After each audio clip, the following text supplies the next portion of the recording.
आ जाए हैं आप गांव हजीरा में जो पड़ता है ब्लॉक नाथुसरी चोपटा में। इसमें जो मरे हुए व्यक्ति हैं उनकी हाजिरी लग रही है। जैसे जे इसकी मृत्यु हुई है 3 तारीख दूसरा महीना 2020 को। इस 12वां महीना 2017 को हाजिरी लगी। 13 दिन इसने मनरेगा में काम किया है और इनकी मृत्यु हुई है 21 तारीख 8वां महीना 2017 को। तो इनकी हाजिरी लगी है 42 दिन 2023 में। जे भी मरे हुए व्यक्ति मनरेगा में नाथुसरी चोपटा में काम करते हैं तो जो सही है उनको जहाँ रोजगार नहीं मिल रहा। अब पूछते हैं आप इनका नाम और इनको जानकारी मनरेगा की कहाँ से मिली। आपका नाम जी? नमस्कार जी, मेरा नाम हनुमान सिंह है जी। मैं गांव अंजीरा से हूँ। जे आपको जानकारी कहाँ से मिली जी आपकी जे मृत्यु आदमियों की हाजिरी लग रही है जी?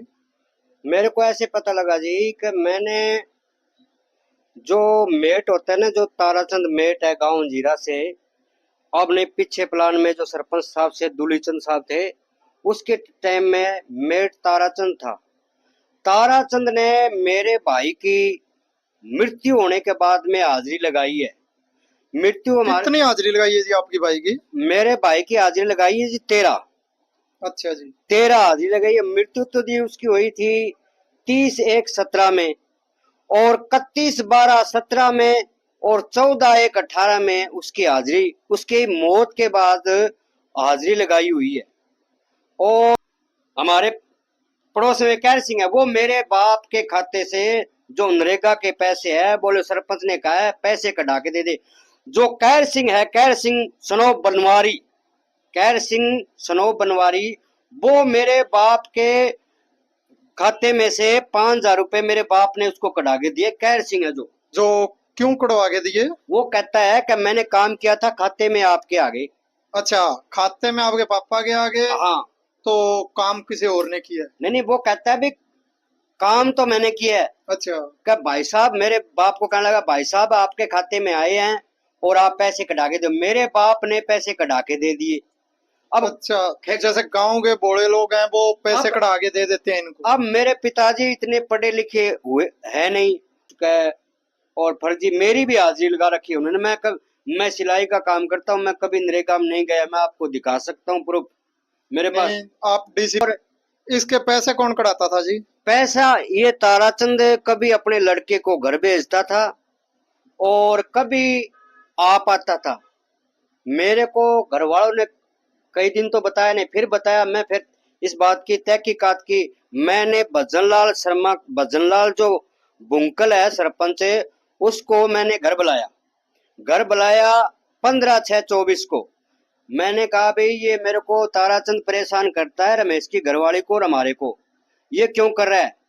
तो फिर भजनलाल ने भी कहा, भजनलाल बोला ऐसे मांगने वाला नहीं है, तू आगे जा। फिर मैंने आरटीआई लगाई। आरटीआई कागज मेरे को नहीं दिए।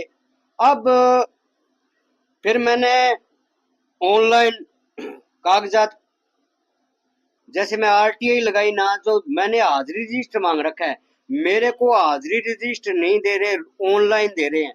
ऑनलाइन में मेट का पता नहीं चलता भी, जो फोन में तो काट लेते हैं उसको तो पता चलता है, पर मेरे को काटना नहीं आता। फिर मैंने वकील करने की क्या लोड़ पड़ गई थी आपको? वकील ये कागजात नहीं दे रहे थे जी, मेरे को बड़ा परेशान करते थे।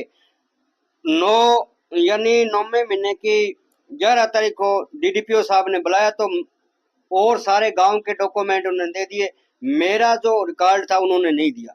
क्यों? का मरे हुए की हाजिरी की रिकॉर्ड कैसे दे दी? ये चोर थे। फिर कितने जन हो गए आपके गांव में मरे हुए की हाजिरी है? मेरे गांव में करीबन 7 आदमियों की जी। 7 आदमी जो मृतक है, उसके उनके मृत्यु होने के बाद में 7 लोगों की इन्होंने हाजिरी लगा रखी है। और जो ये मेरी भाभी है ना, हाँ जी, ये कलावती देवी, यही मैं सत्य गुरु महाराज के चरणों में बैठकर बोलता हूँ भाई, जिसकी हाजिरी लगा रखी ने कलावती की, ये कलावती में लगे मनरेगा वाले में। जो डीसी साहब है सिरसा के जी, हाँ जी, उन्होंने आपका फैसला सुनाया कि नहीं सुनाया? मैंने डीसी साहब को लगाई, एसपी साहब को लगाई, मेरा बयान भी हो चुका है, मेरा बयान हो चुका है। अब मैं तो ये प्रशासन से ये चाहता हूँ भी जल्दी से जल्दी भी इनकी कार्रवाई की जाए, इनको जो दंड है सजा है वो दी जाए। और मेरे को जो ਆਪਾਂ पहले वीडियो बना चुके हैं उसका दूसरा पार्ट, आपको मारने क्यों आए थे जी?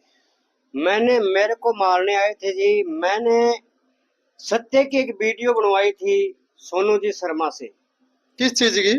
जो मनरेगा में मरे हुए लोगों की हाजिरी लगा रखी है, उसकी वीडियो मैंने सोनू जी शर्मा से बनवाई थी।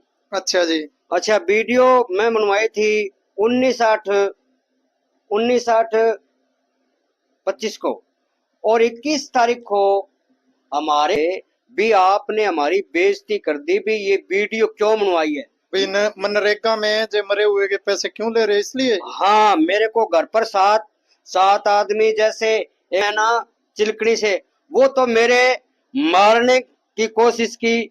बीच में जो दलीप है, दलीप जीतराम बेरवाल का, उसने हाथ पकड़ लिया। निश्तो वो मेरे मारता। ये जो कालूराम है ना चिलकड़ी से, मैंने फिर कालूराम जो चिलकड़ी से ना, उसको कहा। एक तो बंसीलाल सरपंच खुद था, एक इंद्रपाल मेहरडा था, एक कालूराम जो चिलकनी गांव से है वो था, एक मोडूराम जिसकी पत्नी की हाजिरी लगी हुई है, 21 हाजिरी लगी है वो, और एक जो भूराराम है गंगाजल बेरवाल का वो था, एक दलीप था, दलीप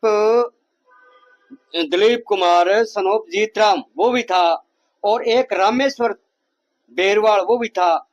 तो ये जो कालूराम है, ये बोला कि कुछ हाथ बोझ के पैसे दे देंगे, फैसला कर ले, ये बात बोली।